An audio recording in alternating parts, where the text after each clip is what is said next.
Sanibonani, welcome back to enye video. Ngiyabonga kakhulu ukuthi ungene. Thank you very much. Ngicela mangaba ka subscribe le channel, please do so. Subscribe, like video, share video, as well as ukwabuka lawo mangabe they pop up, ngicela ungawaskip, please do so.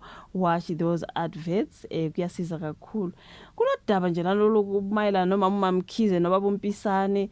Hayi i-divorce yabo ithatha isikhathi eside kabi. Like since when have they been separated? Mamkhize nobaba uMpisane, guys, it's been a long time. Kodwa namanje ngathi basadonsana and khumbula kule ndaba kaSARS ke lapho phakathi uSARS ulandelela uMamkhize ufuna ukungokwakhe, ufuna ke I think le mali kwathi u40 million rands. uMamkhize ayikolota uSARS basaloko beqoqile manje besokhulunywa ngemizi yakhe. I think ngiyenze le video la ukuthi uSARS usecabanga manje ukudayisa imizi kaMamkhize. So mangabe uMamkhize nobaba uShona Mpisane, is it no what is Sbu Mpisane? She's Shona Mkhize, wabo Sbu Mpisane. They are still not like separate, like divorced. Basaloku be up and down ukuthi bani uthathani. uSARS angamanje angathatha lezi imizi le kaMamkhize. What's going to happen to baba Sbu Mpisane? Like, I don't get indaba yabo, you guys. Until lana kukhulunywa ukuthi they were married in community of property, which means okaMamkhize okaba uMpisane at this point, according to what I see, mangabe basadonsana ngendaba yokwabelana izinto abanazo. I'm sure including imizi lesiyibona ngithi emihle nje lemkhulu engathi amamall.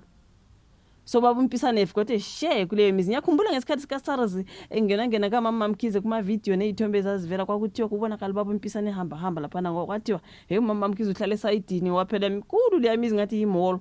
Shothi uMamkhize ungaphi baba uMpisane ungaphi. So uSARS meza kuleyo particular house kaMamkhize. Ubaba uMpisane yena ene share. Then what's happening? uSARS uzodayisa nje kanjani umuzi ongakaba uSbu Mpisane nakhona ngoba uyawuhlanganya noMamkhize. It's just a whole lot of drama there. I don't understand. Kuthiwa ke uMamkhize ke ubhampise ubaba uMpisane lapha nenkantolo embangweni wabo wamafa.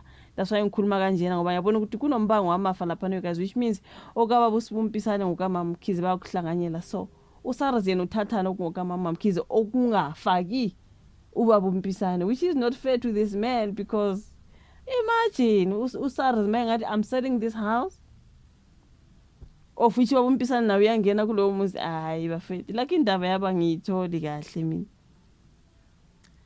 Hayi kuthiwa ukuthi sisalalelwa kizo lenkantolo enkulu ke isicelo sombango wamafa ophakathi ke kwayiphoyisa likamasipala baba Sbu Mpisane kuthiwa wayipholisa likamasipala nowaye unkosikazi wakhe kuMamkhize Shona Mkhize. Bekulindele ukuthi inkantolo ilalele isicelo sombango wamafa kulandela isehlukaniso somshado esakhishwa inkantolo ngoNovember 2024.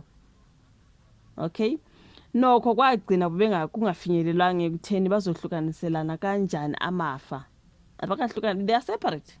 Abakahlukaniselana amafa. Okay, uMpisane ufuna kubuyekezwe izinto ezimbalwa mayelana nokwahlukaniselana kwamafa njengoba ke babeshade umshado owahlanganisayo in community of property.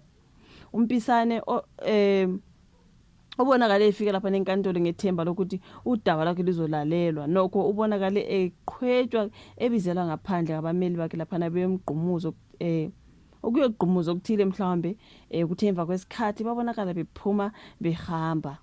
Ubebukeka nje ezikhululekele ebusweni engakhombisa ukudinwa noma mhlawumbe ukuphatheka kabi. Iphepha ke laselithola ukuthi abameli bakhe balulekwe ngokuthi ke bambhalele incwadi uMamkhize emphoqa ukuba abe khona enkantolo uma sekulalela isicelo sikaMpisane. Ngaleso ke sizathu icala lagcina lingahlalanga kwangacaca nokuthi ke lizophinde lihlale neniki. Ngikhuluma ngento ebhalwe lana engiyibona ephepheni. So ngokwamaphepha asenkantolo ubaba uMpisane ufuna kelwe isigaba sesibili sencwadi yesihlukaniso ukuze ke kungezwe ezinye izinto eveza eyombango oqhubekayo, okay, wempahla abayithola ngesikhathi beshade umshado ohlanganisa amafa. Drama. Umshado walaba babili ke wabhidlika emva kweminyaka yayisifike 20, I think so. They're saying emva kweminyaka u20 beshadile. Kwenzeka lokhu nje uMamkhize ujaha beSouth African Revenue Services ngesikweletu sentela ibalela phakathi kuka37 million kusiya ku40 million rand.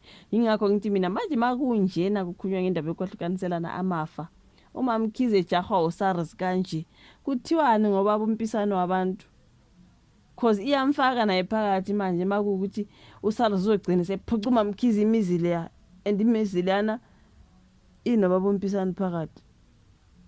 Hi guys, like this just a whole udaba lwabo lunzima. Angazi ngizoqhubeka ngilalele ngizwe mangabona udaba nje olumalana nalokho ngizomeka sure ukuthi I bring an update ngoba wow, hayi kuningi nje lapha.